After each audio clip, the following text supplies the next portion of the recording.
Trotoar atau yang kita kenal pedestrian, seringkali fungsinya kurang memberi ruang kepada pejalan kaki. Bahkan, seringkali trotoar berubah fungsi menjadi tempat parkir dan PKL, sehingga mengabaikan hak para pejalan kaki.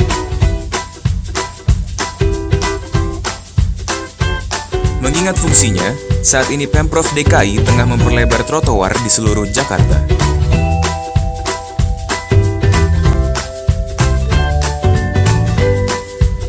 Selain diperuntukkan bagi pejalan kaki, trotoar memiliki nilai estetika bagi sebuah kota. Ditambah, jika trotoar itu lebar dan asri, akan menarik warga untuk berjalan kaki, meninggalkan kendaraannya untuk jarak tempuh yang relatif dekat. Bahkan, warga menjadi sehat karenanya. Mari, kembalikan trotoar pada fungsinya.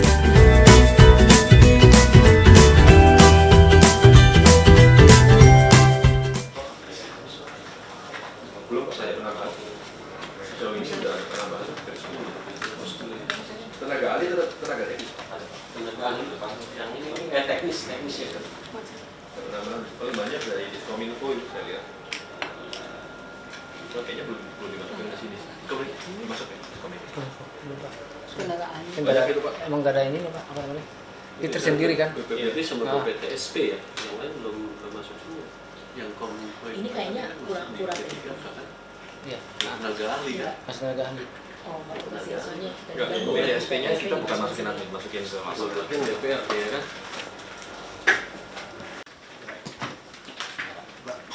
Langsung aja Pak.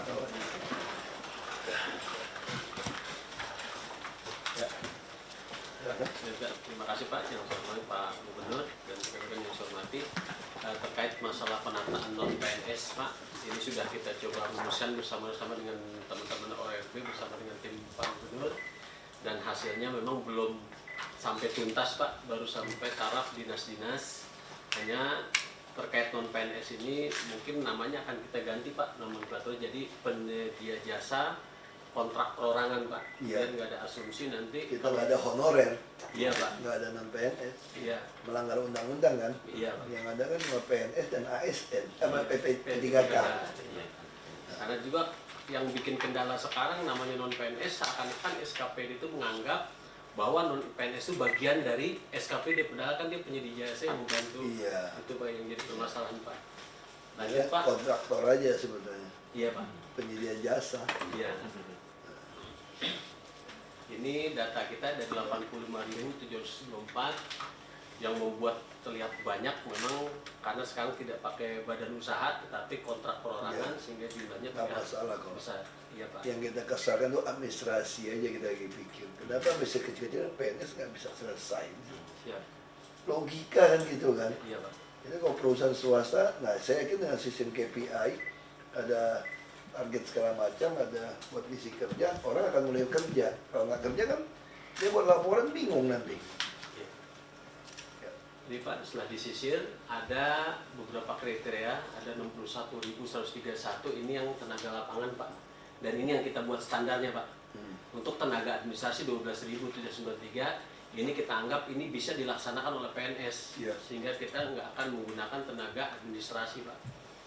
Kemudian untuk guru ini karena memang kita masih kekurangan dan ini masih dibutuhkan berdasarkan dari BKD Pak. Jadi ini kemungkinan nanti akan kita tunggu P3K-nya.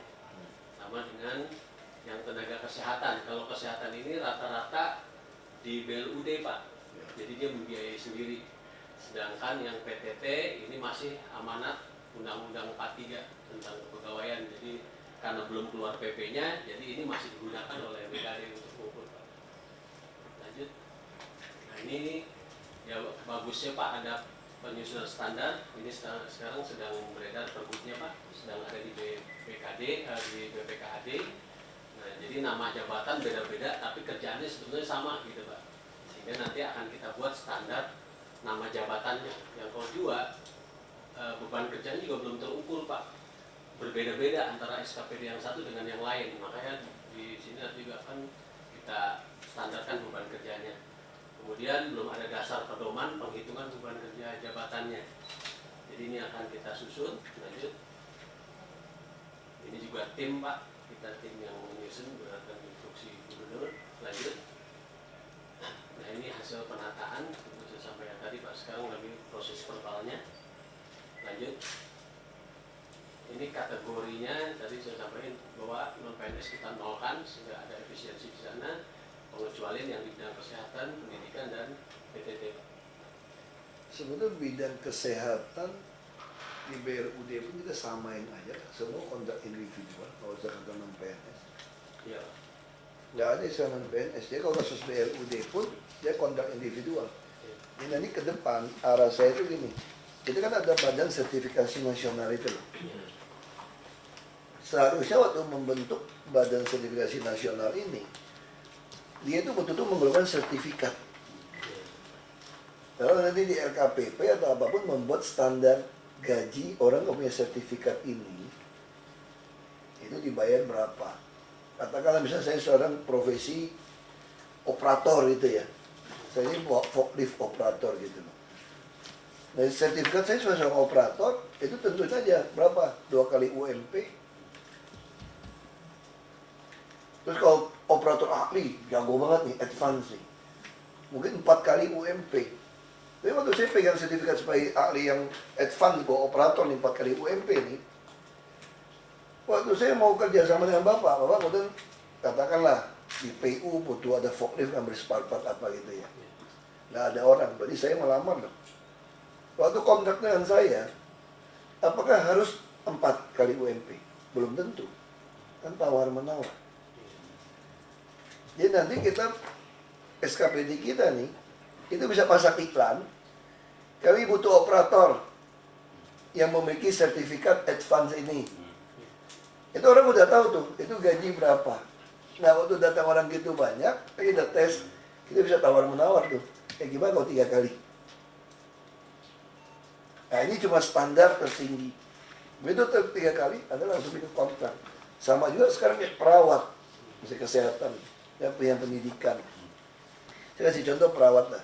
Kita butuh ahli misalnya laboratorium lah, atau untuk melihat lab, atau ya buat untuk kemo atau apa gitu ya.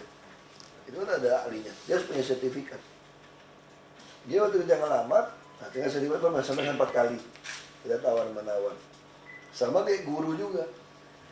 Nanti sekolah, dalam pikiran saya nih, sekarang kita rekrut guru. Guru itu kita kelebihan. Cuma guru yang ngajarin fisikanya kurang gitu, Pak. Yang kelebihannya apa? Ngajar bahasa semua. Ini masalah buat kita. Udah ngajarin fisika kurang. Yang ngajar bahasa banyak pun kualitasnya payah. Misalnya. Makanya banyak orang tua jadi sok pinter kan. Keluarin duit, komite kumpulin duit, membayar guru les, masuk ke sekolah. Guru kita suruh nganggur. Harusnya guru kita juga waktu misalnya libur sekolah, anak-anak libur sekolah, guru kita ikut libur nggak? Harusnya enggak. Ini guru kita malah libur juga dia.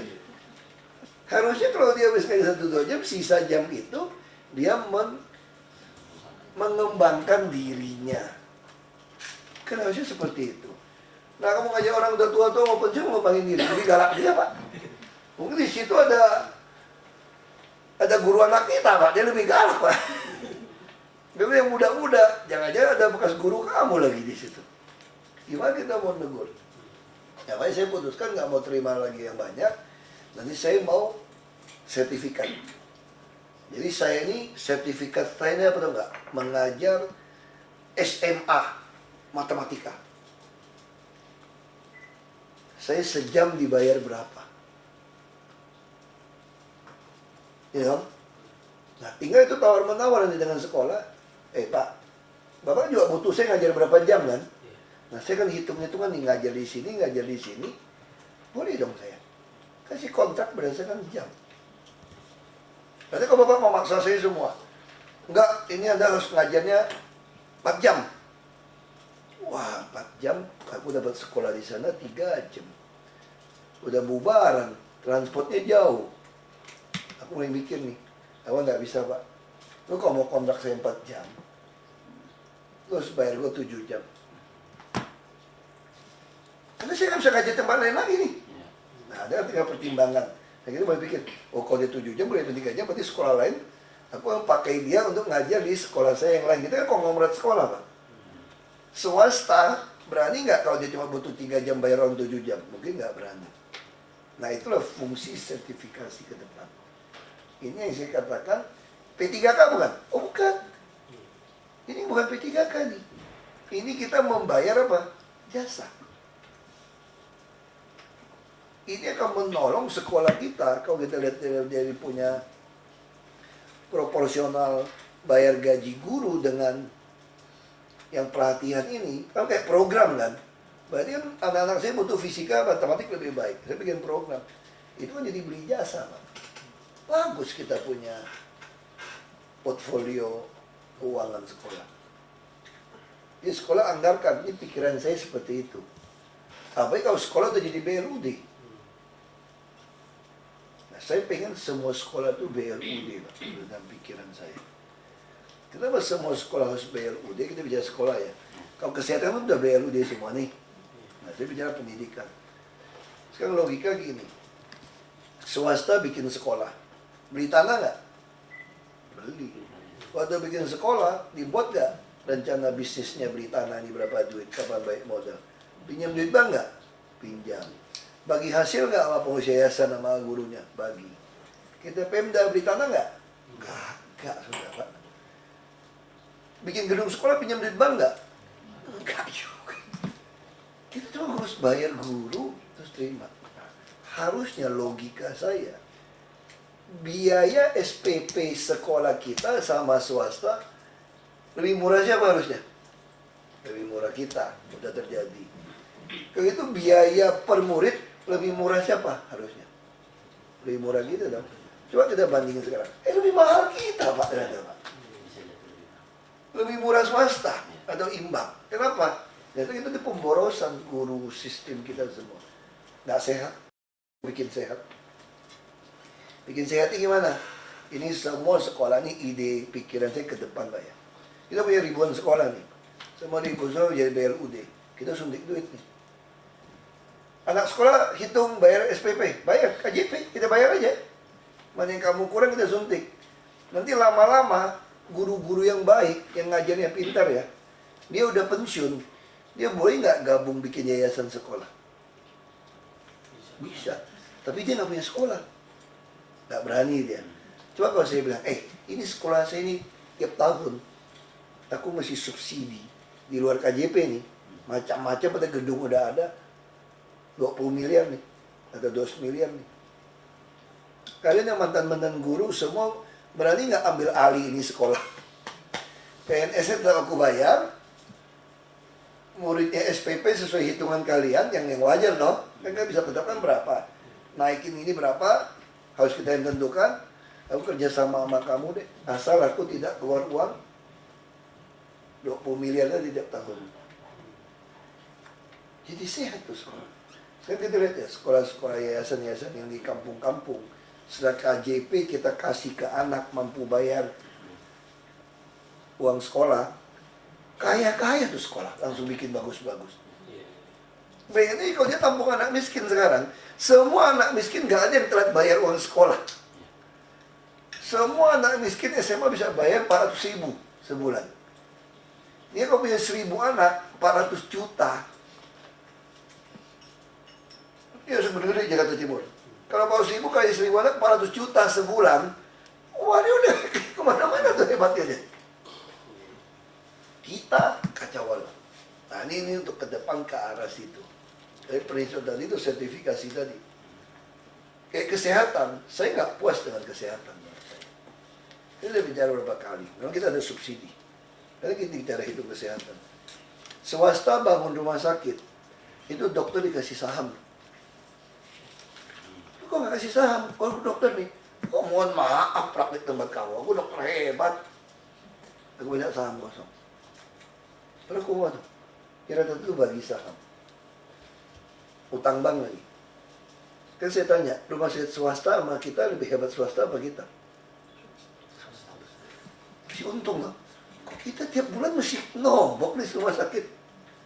Emang dokter kita, perawat kita lebih canggih-canggih apa? Alasannya apa? Oh, so kita terima BPJS sih, jadi susah. Itu Siloam buka rumah sakit terus, terima BPJS bisa hidup. Makanya saya pernah tanya sama dokter kita, waktu saya jadi wagub. Gini aja nih dok, tiap tahun gue keluarin 200 miliar satu rumah sakit. Ini rumah sakit lu ambil aja semuanya. Kan BRUD. Lu ambil aja, laksanakan fungsi seperti BPJS segala macam. Pokoknya aku gak mau keluar duit 200 miliar. Berapa lu bagi? Alat mau tentuin, aku audit aja alat mana yang kurang. Gak ada yang berani dokter. Rasanya ruang VIP-nya kurang. Lu ubah deh. Ekonomi lu mau jadi VIP berapa? Pertanyaan saya, VIP mau datang ke tempat lu gak? Itu pertanyaan saya gitu loh. Di Jakarta ini masalah orang kaya-kaya ke Singapura, ke Malaysia. Yang tengah-tengah nanggung-nanggung ke swasta. Anda nggak Bapak Ibu kayak punya duit sakit cari RSUD gitu, masuk VIP. Jangan. Berarti kita punya ada masalah di SDM kita namanya. Namanya semua baik lagi, ini soal sertifikasi. Kita udah keluarkan kemarin Pergub. Misalnya ke Pulau Seribu, dokter sehari 3,5 juta, ya udah ada itu. Nah saya pengen ke depan itu bisa bagi hasil, kalau BRUD bisa bagi hasil dong, kalau nggak praktek. Nah sekarang tahu kenapa kayak gitu? Karena rumah sakit kita ini ada penyalahgunaan. RSUD kita, ini dokter udah bagi hasil kayak rumah sakit nih, digaji kita lagi semua, bagi hasil lagi BRUD. Sore dia praktek masuk kantong sendiri, gawat nggak?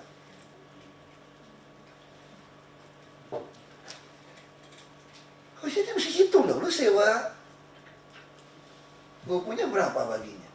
Mesti hitung, BRUD mesti cek gitu Pak. Makanya mesti cek. Makanya akhirnya mereka semua orang miskin datang, dia nggak mau bilangin BPJS, dia ketok aja dulu. Kan kalau semua BPJS, dia kan dapat duit praktek sore. Nah sekarang kalau praktek sore yang di luar BPJS, oke ada orang kaya mau datang 1-2, dia ahli dan pulang, oke gak apa-apa. Maunya saya di Republik ini, itu tujuan SDSN adalah, Anda mau kaya atau miskin, semua orang berobat ke rumah sakit itu tidak ada yang bayar. Yang bayarnya perusahaan asuransi sebetulnya. Itulah semangat gotong royong. Tentu asuransi yang bayar mahal ada, yang bayar dokter ada.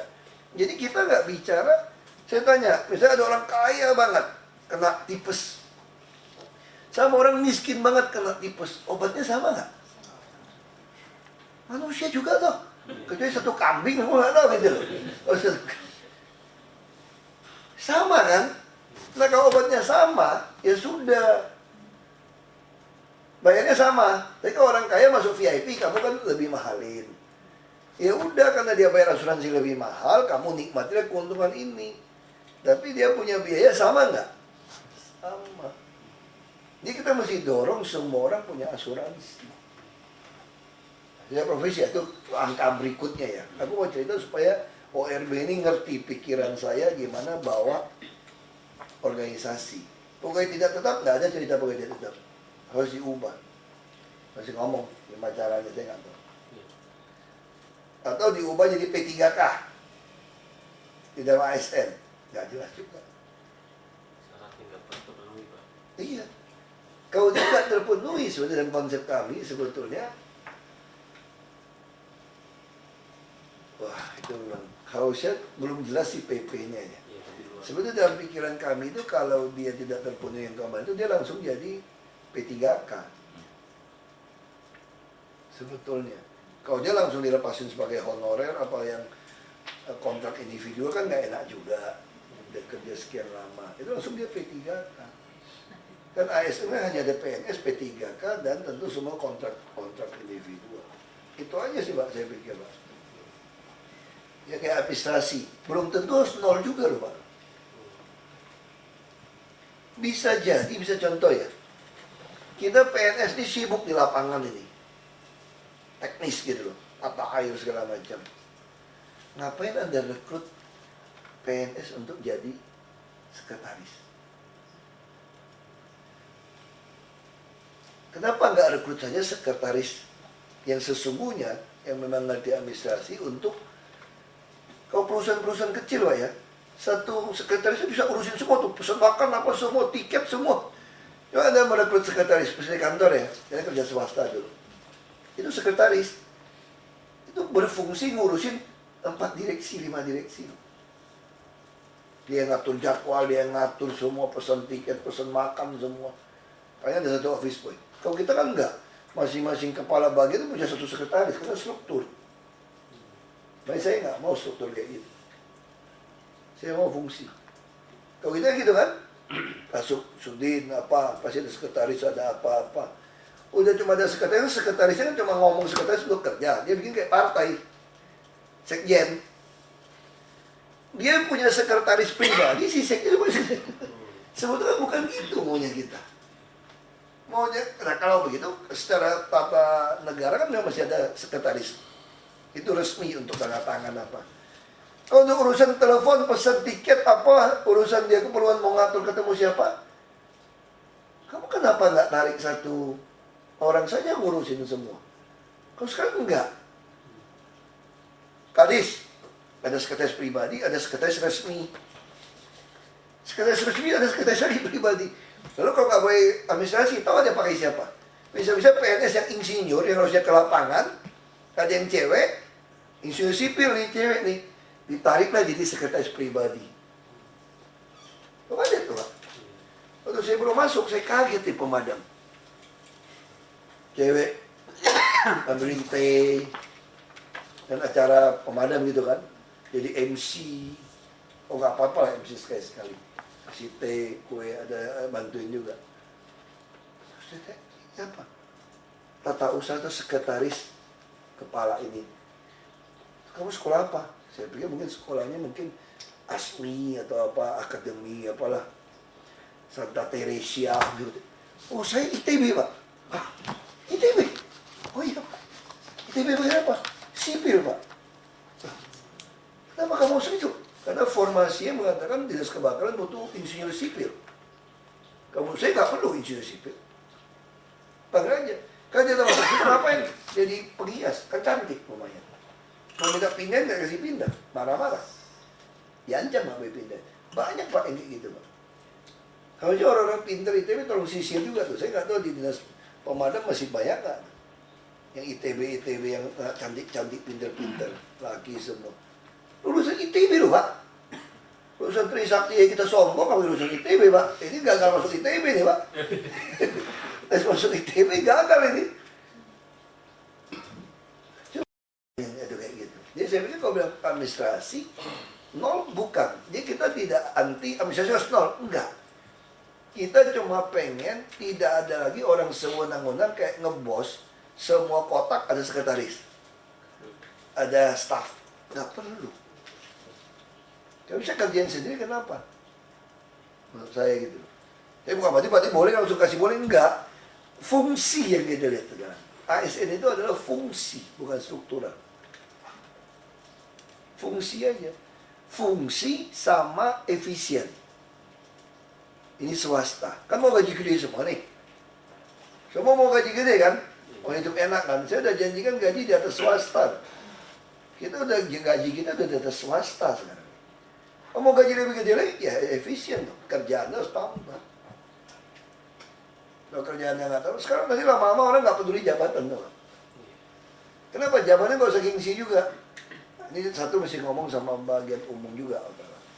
Jabatan juga nggak gengsi, kenapa? Kalau dulu kenapa gengsi? Wah, saudara datang ke kantor. Gede kantornya. Wah, kepala desa apa? Kepala desa A. Kantornya megah. Satu keluarga datang bangga. Sekarang aku nggak mau. Aku mau kantor lebih kecil semua. Sampai lu nggak mau ajak keluarga lu masuk ke dalam ruangan. Karena nggak ada yang lu pamerin. Kayak saya ngajak orang masuk ke dalam, aku pamerin ruangan saya. Jelek ruangan gubernur saya itu. Ya aku pamerin apa? Nih, lihat nih, gue efisien nih, banyak kerja nih. Nggak ada yang dibanggain. Sharing kok. Kamu nggak bisa pakai private. Nggak bisa berleha-leha di kantor kita itu sendiri, udah kayak bos. Panggil sekretaris masuk. Urusin. Nah, saya nggak mau lagi. Saya mau pola kerja kayak orang Jepang. Kita nggak ada ruangan private. Sebetulnya. Itu yang kita mau. Nanti ruang rapat itu juga mesti selain organisasi ini, Saya juga pengen menata ruangan kerja, ruang rapat. Saya tidak mau ruang rapat gubernur, enggak. Ini ruang rapat semua orang boleh pakai. Tinggal diatur jamnya, sehingga nanti rapat pun jadi efisien. Kayak kita didesak oleh waktunya AC. Sama saya, kenapa saya kasih ruang rapim cuma dipakai buat anak-anak mana? Gila tuh ruang rapim. Seminggu sekali rata-rata. Mau buat apa? Ruang rapat terlalu banyak, pakai orang buat tidur juga. Paling sering pegawai itu manfaatin ruang rapat buat istirahat. Paling enak. Paling enak kan, nggak ada yang matiin lampu semua. Nah, saya pengen ruang rapat pun kayak lounge, orang tinggal giliran pakai. Seminimal mungkin. Nah, kita mesti pangkas. Kalau saya efisien seperti itu, apa Pak keluar negeri semua? Mau ke Australia, mau ke Malaysia, Singapura, mau Belanda. Pegawainya banyak nggak di satu kantor pemerintah? Sedikit. Kenapa sedikit? Perlu nggak PU mencari orang yang ngerti tentang pengeboran? Dicari spesifikasi semua. Perlu kalau lu kerjain sendiri. Ini emang kerja sendiri. Ngerancang konsultan. Lelang juga ada satu pintu. Kerjain kontraktor. Ngawasin konsultan. Jadi kamu tuh ngapain? Betul Pak? Iya. Ngapain? Kayak sekarang kita taman. Mesti cari landscape, semua pertanyaan semua. Terus mereka di kantor. Emang mereka suruh kerjain apa? Suruh tukang taman juga, kakak sekolah punya tuh Pak. Ya, tukang taman kan? Iya. Emang insinyur kita mau ngapain bayar insinyur untuk urusan buka-buka siram? Nah ini contoh efisien. Saya tanya, kita mungkin pernah bikin rumah kan? Beli tanah bikin rumah. Bapak sipil bukan? Arsitek. Sebagian kan bukan. Nenek saya bikin rumah, nenek saya nggak sekolah. Dia ngerti tuh kalau rumah bocor gimana. Cari tukang sini katanya. Berapa duit? Tanya, udah selesai bayar. Kalau masih bocor, gua nggak bayar ya. Dia tungguin hujan. Nggak bocor berarti selesai bayar. Dia lihat. Udah rapi belum? Pasang AC lah gitu. Nenek gua nggak ngerti AC kok. Dia cuma tahu mau dingin aja. Pasang AC. Bopok. Tanaman juga sama.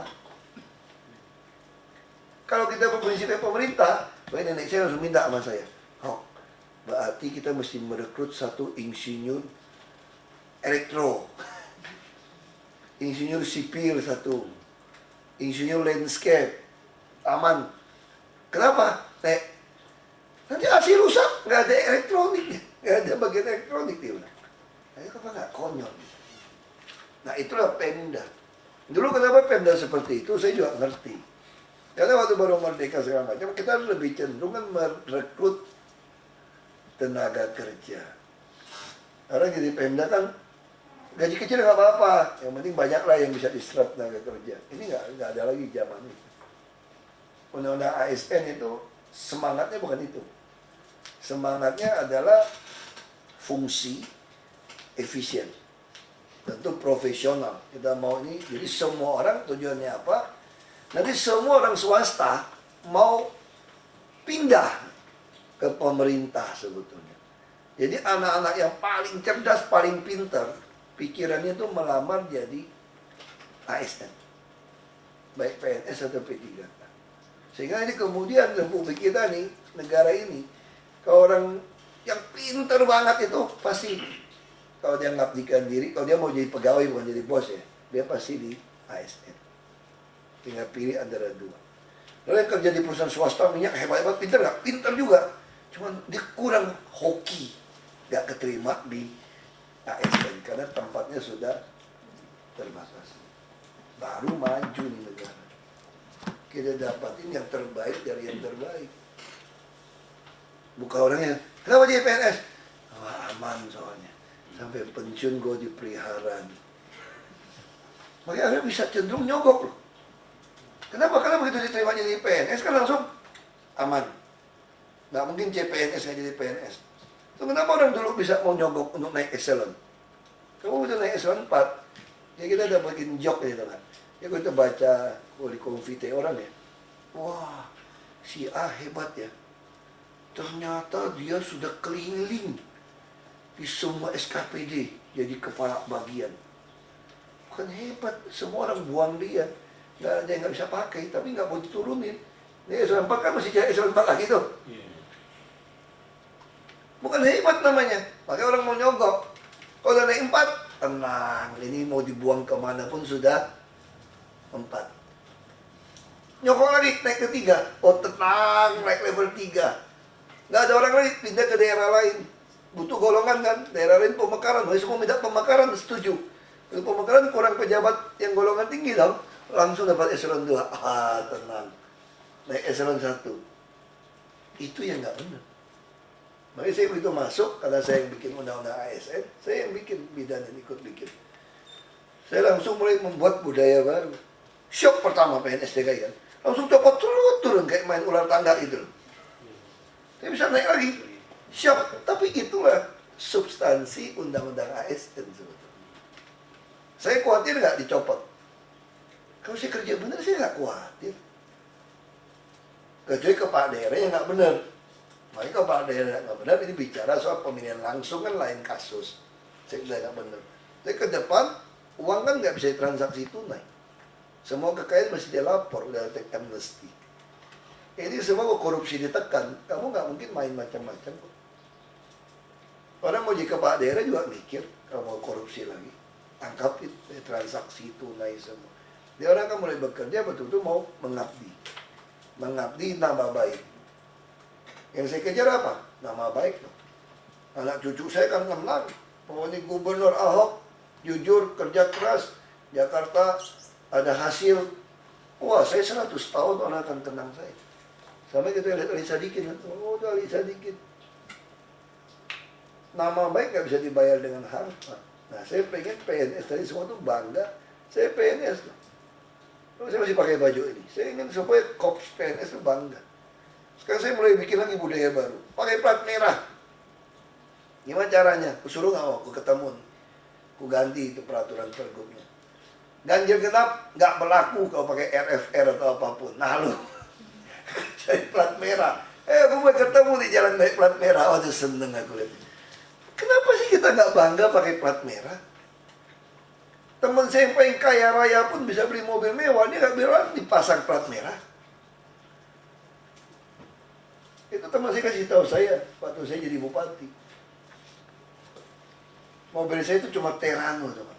Mobilnya Land Cruiser. Dia bilang, lu lebih hebat dari gue. Enggak dong, lu kaya banget. Gue kaya nggak tahu nomor 1 apa nomor 2 apa nomor 3 di kampung kita, dia bilang. Karena nggak jelas. Tapi di kampung kita, lu nomor 1 BN1G, itu bupati Belitung Timur. Lu juga bisa pilih BN1, tapi hitam kok. Itu warnanya hitam. Yang punya lu walaupun lu Terrano, mobil lu murah, BN1G-nya merah, dia bilang. Gua nggak bisa pakai plat merah lo, dia bilang. Oh, aku pikir-pikir, bener juga. Lu boleh lebih kaya dari gua, tapi gua lebih jelas nomor 1 gua. Ini kalau kita tanya sekarang ya, kan kalau pakai teman saya ngomong ya.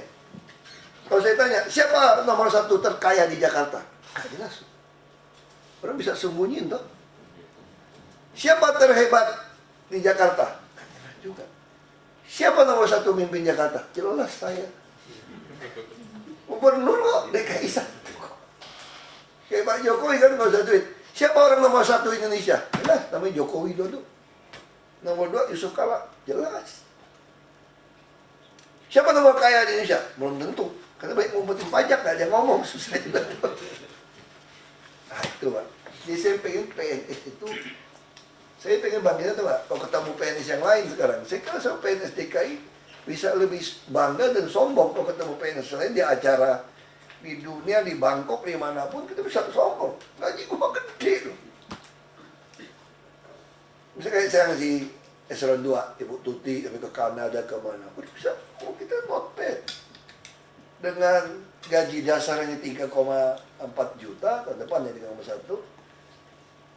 Eselon 2 digaji 70 juta. Hari ini 20 kali lebih. Nggak mungkin. Nah ini kan kita jadi bangga pakai Korps. Dulu waktu saya masuk sini, saya jarang lihat PNS yang agak golongan tinggi itu pakai baju DKI itu. Betul Pak ya? Nah, sekarang terus bangga nih Korps kita nih. Bangga kita gitu. Saya walaupun ini baju murah gitu, kurang bagus, lu pakai hijau kan. Aku jual malu tau gak? Tapi aku pikir temanku, lu boleh pakai jas, lu gak mungkin pakai baju gua. Lu pakai baju gua, kira lagi komedian apa? Lu mau jadi stand up komedi lu. Orang biasa pakai baju hijau kan. Nah kenapa kita yang dikasih kepercayaan memakai baju dinas ini, kok malu sama baju dinas kita? Nah, itu yang budaya itu maksud saya OLB harus bangkitkan. Kita tuh bangga. Naik bus kemanapun, mau kerja mana? DKI, Pemda. Kau beli mobil, kok aku korupsi, gaji gua gede kok. Bangga. Kalau dulu pakai iPhone, gaji kecil, tapi iPhone terbaru ada, itu bingung deh, mana nih? Ya dengan sekarang beda gitu. Nah ini yang kita, ya jadi dicari aja, terus yang lain saya pengen gini. Ini kan udah masalah saya, mana lagi? Ya, yang jabatan yang standar kan ini Pak. Ya. Ini contohnya misalkan petugas ME, kita Ya, ambil yang ya, skala Pak. maksimal gitu Pak. Jadi ini persis dilakukan di mall. Ya, Jadi yang bersihin satu lantai per meter persegi berapa orang? Ya kan? Untuk perawanan rutin kayak ini lantai berapa orang? Kalau sampai terjadi kerusakan yang parah, disitulah kita memanggil pihak luar untuk membantu. Ini udah benar. Oke. Jadi ada 36 jenis Pak. Ya, pokoknya Kita ini. kelompokkan jadi jenis. Jadi saya pengen standarnya swasta ya. Iya. Ini kan gaji udah melebihi swasta. Saya kalau minta di atas swasta, enggak lah, enggak fair juga gitu loh. Nanti orang syok, orang di sini kok posisi kok bisa sama udah hebat, masa suruh naik. Nanti bertahap. Generasi berikutnya yang muda-muda pasti akan mulai budayanya pelan-pelan berubah. Yang muda-muda pasti akan mulai berubah. Ya, terus. Masuk yang rumah susun Pak. Rumah susun juga ini blok Pak satuannya. Jadi setelah kita ukur, jadi satu blok dipegang oleh 2 orang. Ini juga pasti ribut nanti. Ributnya apa? Malas dia, karena udah biasa kerja kayak taman, udah biasa kerja terlalu kecil. Nggak apa-apa, paksa dong, kita gajiannya udah tinggi. Nggak mau ya keluar. Bukan paksa, bukan kerja paksa, memang bisa dikerjain punya. Terus, Ini juga sama Pak, semua unit Pak termasuk kegiatan kebersihan dan pada akhirnya pun PPSU nanti menggunakan standar ini Pak. ya. Standar ini digunakan, jadi nggak lagi 40-70 yang terlalu menurut terlalu rentangnya terlalu pendek Pak. Itu dia nggak boleh tabrakan dengan unit yang lain. Iya Pak. Maksudnya kayak laporan-laporan melulu. Saya juga tidak ingin dapat poin karena menyelesaikan laporan. Harusnya dia dapat poin karena tidak ada laporan. Ya, kalau kamu kerja benar, orang nggak lapor-lapor keluar, kan enggak gitu loh. Ini malah lama-lama sengaja, makin lapor dia kerja, makin lapor dia kedemenan, dia keliling-keliling tau nggak? 2 hari 3 hari dia manfaatin kita dapat duit. Nah, dibalik. Terus, Pak, ini juga sama Pak, tugas keamanan yang rutin dan semua SKPD ada, ini sudah kita atur berdasarkan titik rawannya Pak. Titik rawan itu kita bagi 3 klasifikasi yang sangat rawan, biasa dan tidak rawan. Kalau ya, tidak poinnya rawan, adalah standar. Kenapa? Karena ini semua mau kita pakai di seluruh Indonesia. Bikin pertama ini yang susah. Bikinnya susah, udah dapat penentangan dari yang kita mau paksakan ke sini juga susah. Nah kita butuh proses, kalau ini kita berhasil, daerah lain tinggal nyontoh. Ini seluruh Indonesia bisa jalan. Itu tugas kita di sini. Terus, ya Pak, ini data existingnya Pak. Jadi rata-rata memang sudah berkurang, hanya mungkin ada beberapa penambahan Pak. ini kurang ada pensiun macam-macam itu ya. Pengurangan karena ini Pak, karena standar tadi Pak. Oh. Yang standarnya kita, Aslinya belum kan? ya aslinya belum, jadi 2016 itu masih. Masih selalu merasa kurang pegawai ya. Ya, makanya kita turunin, rata-rata nanti penyedia jasanya akan berkurang semua Pak. Kecuali memang ada beberapa yang naik Pak. Kayak misalkan di Dinas Pelayanan Pajak, yang lain turun hanya keamanannya karena dia masih menambah Pajak, sesuai oke. standar masuk Pak. Kemudian yang perlu kita mau minta komplit ke Bapak Pak terkait masalah dinas sosial, dinas tata air Pak. Ini kan dari tata air minta ada penambahan Pak. Makanya gini, nanti untuk menyelesaikan kasus ini, tata air, kebersihan, PPSU, semua kan berhimpitan nih. sama taman. Iya. Kita mesti ingat balik lagi untuk menyelesaikan ini, kita baginya adalah estate manager. Itu rumus cara berpikir frameworknya. Kepala estate manager adalah lurah. GM-nya adalah si camat. Ini dulu nih. Lalu SKPD itu mau tata air segala macam adalah konsultan dan kontraktor. Nah, jadi gimana caranya kalau estate manager? Isi dulu Pak di peta. Minta smart city, semua sudah nama. Kalau udah bagi persegi nih, saya komputer nih Iya. di lapangan, di plotting dulu pakai jalan, suruh lurah. Sama SKPD terkait, kan cuma 267 kelurahan nih. Ya tugas Bapak habis ini tuh ngisi itu. Dia panggil si lurah, keluarin peta kelurahannya. Kan keluar jalan semua nih, termasuk PKWT nih. Lurah tau nggak jalan mana pagi atau sore yang suka macet, bottleneck? Kalau ada yang gendam nggak mau mundur, nggak mau maju tuh dia bikin. Nah berarti di situ dia butuh PKWT. Jadi kita kumpulin pelurah. Memang ini agak panjang, harus cepat ini. Kita susun ini. Si lurah datang. Satu camat berapa? 5 lurah lah katakan. Udah, mungkin per kecamatan kan 44 nih. Diselesai nih. 1 hari 2 juga selesai, 3 juga selesai kok. Kemudian cuma keluarin peta di Smart City. Kan nama jalan semua keluar, CCTV semua ada. Kalau saya nggak bisa baca. Jadi kalau lurah yang dari wilayah itu, quality wilayah dia tahu nggak? Oh ini belokan ini. Kalau tanya sama saya fluid, kalau gambar aku bisa tunjuk sampai pelosok-pelosoknya. Saya dari tahun 81 tinggal situ. 84 lah saya tinggal situ. Oh fluid Muara Karang, 84 saya bisa tunjukin pelosok-pelosoknya. Saya tahu mana yang ini. Nah yang saya lurah udah dapat itu plot. Apalagi orangnya punya, kalau itu kan nggak hidup, cuma plot kan. Jadi saya pengen dia Android teleponnya nyala, tempelin teleponnya, yang GPS itu loh. Supaya nanti petanya betul-betul hidup nih. Si lurah bisa tahu persis pasukannya. Yang perlu kita beresin adalah soal badan air. Ini jangan diganggu lagi deh. Badan air kan sudah saya udah minta bagi-bagi kemana. Yang masalah kan saluran-saluran di dalam. Sekarang Satgas banjir, dia ngotot, dia mau ngawasin yang banjir perlu. Enggak. Saya bilang enggak. Dia nggak boleh bagi 3.000 lebih itu seluruh Jakarta. Sekarang emang Jakarta semua banjir? Semua tergenang? Enggak. Untuk Satgas ngawasin banjir siapa? Mana yang tergenang segala macam? PPSU. Mana sampah? Begitu PPSU ketemu ini kurang orang, Satgas banjir ini task force gitu loh. Dia cuma nunggu dengan alat-alatnya dia, begitu ini berat, si lurah ini akan panggil si tata air. Kita taruh tata air di mana?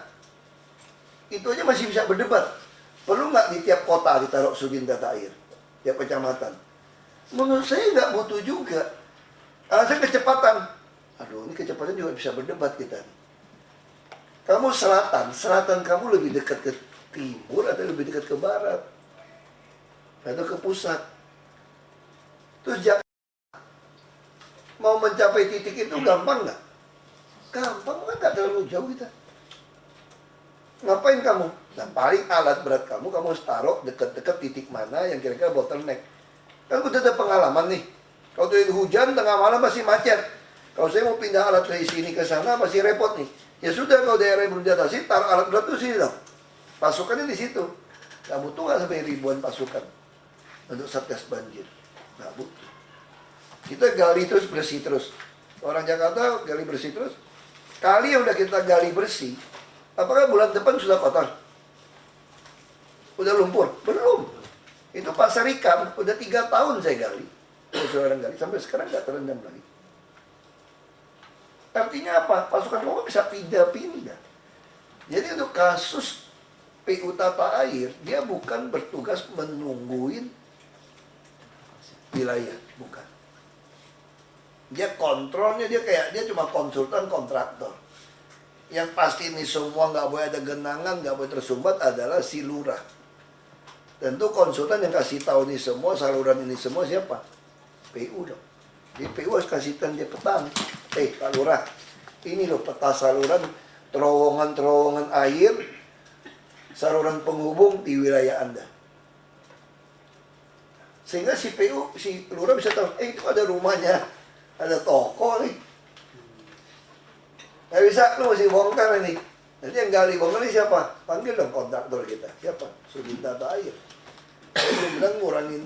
Kalau menurut saya pun nggak butuh Sudin Tata Air ke depan.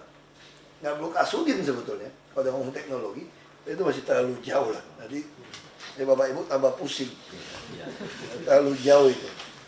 Nah sekarang yang pertanyaan saya yang paling sulit adalah ini kita berdebat soal ini, Pak. Sama kayak PPSU. Sekarang PPSU tuh serba bisa nggak buat Bapak Ibu? Sudah hampir semua serba bisa. Dari potong pohon sampai ada satu jatuh dia nggak pakai pengaman gitu ya. Potong dahan, nyiram tanaman, nanam tanaman, bersihin sampah, saluran. Jadi PPSU itu semua nih. Udah, yang saya balik. Kalau kita bagi per wilayah, ini di luar badan air ya. Misalnya ini wilayah, katakan 5.000 meter persegi atau 2 hektar. Kayaknya satu orang itu 2 hektar. Tergantung rumputnya apa. Misalnya kalau Anda bagi 2 hektar pakai peta di Smart City. Nggak fair juga. Kalau 2 hektar dari sini dihitung ke depan, apakah aspal juga urusan saya? Kan aspal sudah street sweeper yang ambil. Jadi kalau Anda mengatakan harus pembagiannya gini. Misalnya seorang dinas taman, dia mampu bekerja sebetulnya per bulan itu 20.000 meter persegi. Misalnya. Taman nih. Bukan nanam, bukan apa loh. Cuma nyirem, buang-buang rumput, lihat ada sampah. Jadi 2 hektar. Jadi 2 hektar nggak boleh hitung sama jalannya loh. Jadi kalau tamannya cuma segini, ini nggak boleh hitung 2 hektar. Berarti harus hitung manjang dong. 20.000. Ini urusan dia. Baru adil. Nah, terus jalannya gimana? Ini kan luas taman. Ini jalan gimana? Ini jalan kan street sweeper. Street sweeper kalau nyangkut ke samping gimana? Street sweeper ada kenet. Nanti nggak taruh kenet bisa mampu jalan berapa kilometer sampai di jalan? 6 kilo satu orang. Kiri kanan. Ya sudah, sampai jalan. Ini ada kenet di belakang yang ngambil yang nggak kesedot, yang ke bawah angin ke pojok-pojok. Itu ada satu. Itu cara pertama, kedua. Atau mau cara kedua, ini kan 2 hektar nih, 20.000 meter persegi. Karena kita tahu tepi jalan nanti akan ada sampah, nggak ada urusan dengan taman. Apakah panjang ini kita kurangin? Yang ini menjadi tugas si tukang taman. Jadi kalau di jalanan, di tepi aspal itu ada sampah, ini juga menjadi bagian dari si tukang taman ini. Kalau sekarang enggak, coba lihat ya. Ini bersih. Ini sampah, pinggir semua sampah semua, dengar. Itu apa bersih? Bukan saya, Pak. Itu tukang sapu jalan, Pak Kade, Pak. Aduh, mau TBC. Wah, ini mesti ada diskusi yang mana nih. Ada lagi, ini jalan bersih. Tapi di taman ini plastik semua, enggak? Itu kenapa bersih? Oh, bukan saya, Pak. Taman, Pak. Nah, saya lebih cenderung bukan pembagian model gini. Kenapa? Enggak, kita bisa diskusi, belum tentu saya benar. Kalau model ini yang membuat masyarakat kita tuh enek sama kita, tuh. Ini orang udah bersih nih, saya contoh ya. Saya kan hampir tiap hari lewat Gajah Mada Hayam Buruk. Ini kerja di badan air kan. Badan air kerja, dia naik ke atas nih badan air. Minum. Ya isi minuman yang di plastik itu loh. Habis minum dia taruh aja tuh di taman. Jadi orang badan air tuh. Ini kan bukan urusan saya. Yang penting sungai saya bersih, bos. Udah kerja nih, masak nih. Kalau di atas, nanti kan ada tukang taman yang bersihin. Itu udah tipe kurang ajar gitu kan. Nah kayak gitu. Sekarang kebayang nggak waktu dia naik, dia lihat di taman ini banyak plastik. Pengen nggak dia ambil buang? Enggak. Bukan saya. Itu yang terjadi di Jakarta hari ini. Dan lebih gawat lagi apa? Sama kayak cerita PKWT, nggak usah PKWT lah, itu masih gampang atasinya. Si Situ orang taman udah bersih nih. Dari siram, potong rumput. Bener-bener bersih. Bagus ini udah nih. Bersih nih. Ah, capek aku duduk makan. Duduk makan dong. Sebenarnya di tepi jalan ada plastik, kresekan hitam semua di sampingnya persis tempel nih. Dia mau ambil nggak? Enggak dipungut dia, pasti nggak kulit. Kenapa? Kan bukan saya. Nah, saya lebih cenderung wilayah ini tamu. Kayak kita udah kebayang, sampah kalau nggak di dalam taman, pasti di tepi jalan. Kenapa pasti di tepi jalan? Karena kalau tuh mobil lewat, dia cenderung ketiup angin akan nempel ke dinding. Makanya sampah paling banyak itu kalau nggak di kanstin itu ya, kalian ini. Trotoar itu, tapi trotoar atau separator busway. Pasti penuh sampah. Kok bisa ada sampah lumpur di sini, sampai tanah sini? Karena mesin sedot debu kita kan lewat jalan utama. Dia tepi. Memang harus diakui dengan street sweeper ini, kalau kita bawa mobil ya, sekarang kalau kita biasanya kemarau ada angin, hampir nggak ada lagi debu yang terbang. Karena udah disedot debu. Tapi yang plastik-plastik kan nempel di sini. Nah ini butuh orang. Harusnya pembagian orang ini bagian dari sini. Kalau saya gitu ya. Timnya. Nah kalau bagian dari sini dia lurus kayak gini, oke, kalau bisa kurang dia taman bisa potong-potong. Udah. Berarti ini waktu hitung jalan, dia pasangan. Ini nggak boleh dibagi sepanjang jalan ini dong. Dia dihitung bebannya itu kira-kira mungkin setengah meter. Sebetulnya nggak sampai setengah meter, paling 20 cm, 30 cm yang nempel ke sini. Dihitung panjang berapa, ini berapa baru dapat. Tapi kalau satu hari masih ada nyangkut di tengah, ya itu ekstra lah kamu ngambil gitu loh. Kenapa sih hitungan banget gitu loh. Tapi kalau kamu hitungin sampai jalan selebar ini, nggak benar dong Pak. Yang Anda bersihkan cuma di garis hitam. Ini kan street sweeper. Kalau ada orang iseng buang kulit pisang, ya Anda sambil lewat, tapi kan Anda nggak perlu bersihin sepanjang. Nah, saya pengen udah hitung kayak ini. Caranya 5 tahun bisa pas. Diplot Pak. Di dalam smart city kita per kelurahan dikeluarin petani. Langsung situ kelihatan mana sungai, mana ini, mana badannya. Kan kelihatan. Kita bukan gambar di kertas tuh. Betul-betul di smart city nih. Ditaruh. Nah, jadi waktu kita presentasi, kita diskusi sama orang-orang itu, dengan sudin-sudinnya itu, langsung di smart city kita duduk lihat. Ini alasan orang lu kerja apa? Itu berapa kilometer, smart city bisa ukur tuh berapa kilometer CCTV. Nah itu jauh lebih mudah menurut saya untuk memperdebatkan. Kalau pakai angka ini, paparan, cuma 2 kemungkinan. Dia nggak berani nantang saya, dia tanda tangan aja, bilang cukup. Begitu keluar, mana cukup orang kayak gitu. Nah, cuma kita malas ribut sama gubernur lebih galak, udah lah, gak usah ngomong lah. Iya aja lah. Pasti gitu Pak. Aku lihat muka, aku baca muka, aku udah tahu. Pasti gitu deh, aku bilang gitu. Akibatnya ini nggak cukup. Padahal sesungguhnya itu mereka yang nggak kerja. Banyak yang kerja jam 5, betul. Jam 7 udah duduk-duduk. Bikin istirahat sebentar. Sampai jam 12 juga masih duduk-duduk, kurang aja. Kalau saya di Pluit nih, yang saya lewat bersih nih.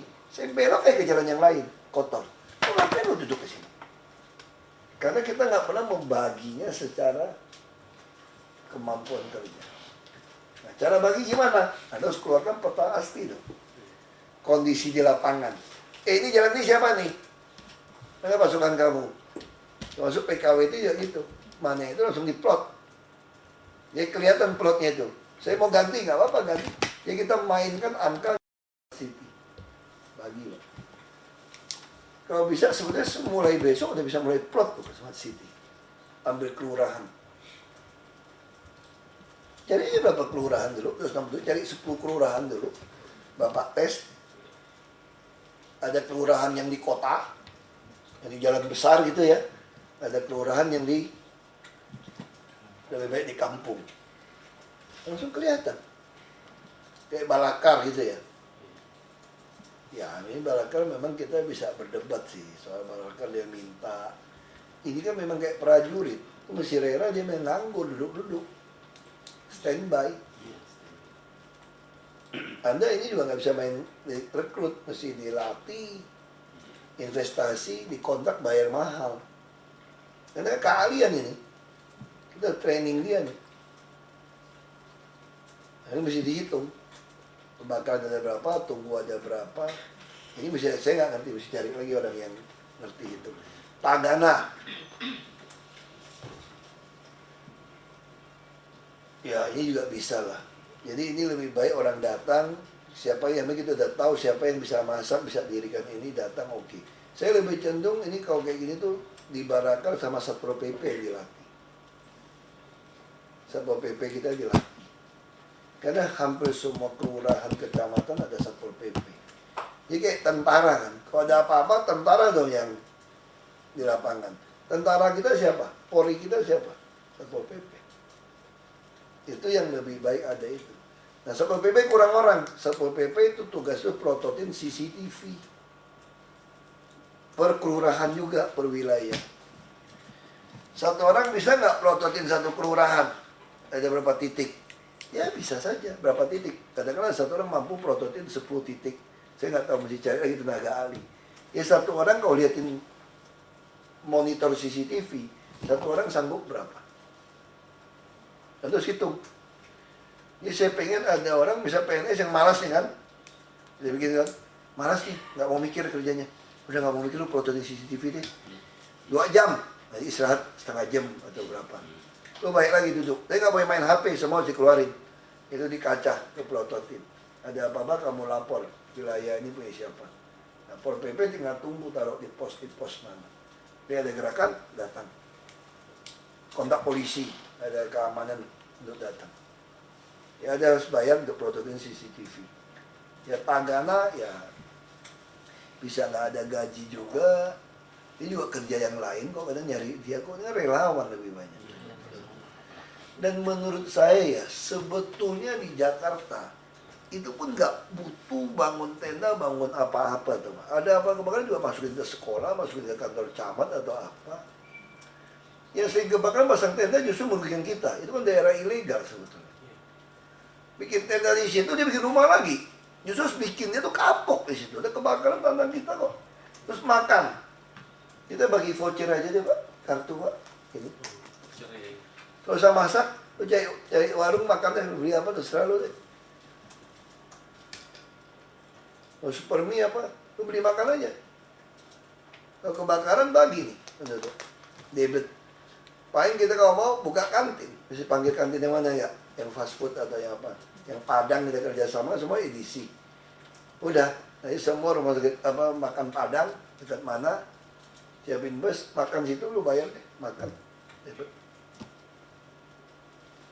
Ini ada duit. Nih ya, ini sih nggak terlalu banyak. Yang banjir aja yang menurut saya dia salah konsepnya. Sekarang dia gali, betul sih. Gali ya kamu pindah-pindah. Dia pasukan pindah-pindah. Ini kan bukan tiap orang tungguin titik. Kalau ini kan seolah-olah semua sungai saluran ditungguin orang, tau nggak? Nggak bisa. Kita udah beli alat untuk pelihara. Tadi panggil, udah di plot itu kelihatan. Misalnya dia ngotot ya, Satgas banjir ya. Kita tinggal panggil dia aja. Ini ada Smart City. Lu tolong tunjukin aku deh mau ditaruh di mana 3.148 orang. Lu seharian deh. Nomor 1 situ, nomor 2, nomor 3. Lalu sebut aja deh. Lu seharian panggil anak Smart City, panggil orang tata air, duduk kayak gini kan, kayak komputer, langsung pakai proyektor. Tolong Sudin lapor saya. Jakarta Pusat berapa orang? 500. Lu cerita deh, mau taruh di mana nih 500 orang?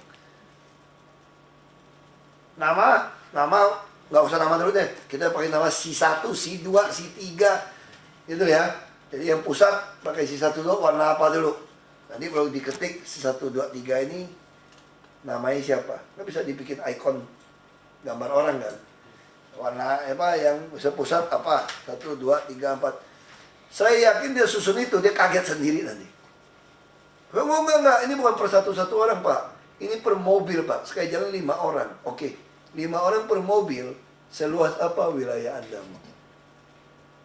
Langsung diwarnain aja satu wilayah itu. Sepanjang sungai mana yang mau? rear. Langsung kan diketik komputer bisa lihat rear. Sampai mana. Nah terus tinggal panggil lurahnya. Bener nggak sih tempatnya mesti tungguin bayar gaji tiap bulan untuk ngurusin sepanjang 2 kilometer punya saluran lo? Emang kamu lihat pegawai itu nongkrong di situ tiap hari? Pasti enggak. Hari ini tuh banyak PHR itu tuh gak ada kerja. Nggak penuh kerjanya. Kerja dikit, rame-rame baru nongol. Nanti PPSU aja udah mulai banyak yang nggak kerja sekarang, mulai malas. Kalau nggak ada panggilan dia nggak bersihin sekarang PPSU. Kenapa nggak mau? Itu kan tata air. Terus, sungai itu kan badan air. Taman itu kan taman. Jalan itu kan PHL. Tukang sapu jalan. Jadi lu ngapain? Saya kan nunggu ada clue baru gua bergerak. Udah konyol orang lain. Ya bisa, ya nanti dengan cara plot ini PPSU juga kelihatan kan. Oke, PPSU pasukan pemukul. Oke, kita taruh satu mobil berapa pemukul. Nah sekarang saya tanya, kalau kota ini tambah baik, masih dibutuhin kamu nggak kalau gitu? Kalau PR udah kerja? Nggak butuh loh. Kalau nggak butuh kamu mesti bagi tugas. Ini saya maksud. Jadi kalau diterjemahkan lebih fungsional, lurah itu punya PPSU yang ngerjain semua sebetulnya. Jadi PHL taman, PHL badan SKD harusnya masuk ke lurah. Tapi kan mereka nggak mau nih. Badan air semua kan nggak mau. Udah badannya nggak mau. Tapi berarti PHL taman, bersihin jalan, harusnya bagian dari PPSU di lurah. Sehingga sudin-sudin itu pasukan PHL-nya ini akan kecil. Dia lebih banyak konsultan dan kontraktor dan pengawasan ke arah situ. Karena yang wilayah kan si lurah. Sekarang lurah-lurah ngeluh, nggak bisa perintah anak buah sudin kan. Dulu kan ngeluh, saya kasih PPSU. Wah rajin PPSU kerja. Lama PPSU terlalu rajin kerja, PHL-nya kurang ajar, kagak kerja sekarang. Itu terjadi Pak sekarang Pak. Kalau dia kurang kerja, lebih baik udah lurah tanggung semua, gue gak mau tahu. Lu tarik aja. Jadi kayak badan aja, kita alat berat apa ya. Terus itu minta kontraktor. Nah itu aja Pak, diplot. Paham ya maksud saya ya? Ya pasang di situ, gak usah berdebat, keluarin peta. Lu ngoceh mau 3.000 orang, kamu tanya. Kalau kasih tahu saya 3.000 titik tuh dikasih nomornya ya 1, 2, 3, 4, 5. Satu peta Jakarta dikeluarin kasih tahu gua. Wilayah mana? Nah masuk akal kok. Pasar ikan 1 kilometer sungainya. Emang lu di situ terus tata air? Enggak kok. Dia nggak butuh 3.000 orang. Nah, ada alat berat semua kok. Ya, di dalam gang juga nggak butuh gitu banyak. PPSU juga bisa rajin nanti. Wah bahaya nih, tambahin PHL segala macam. PPSU jadi nganggur. Banyak PPSU kita. PNS ngawasin.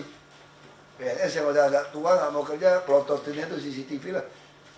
Gaji paling rendah juga 13 juta, prototin CCTV kan lumayan. Aku bilang gitu aja. Oke?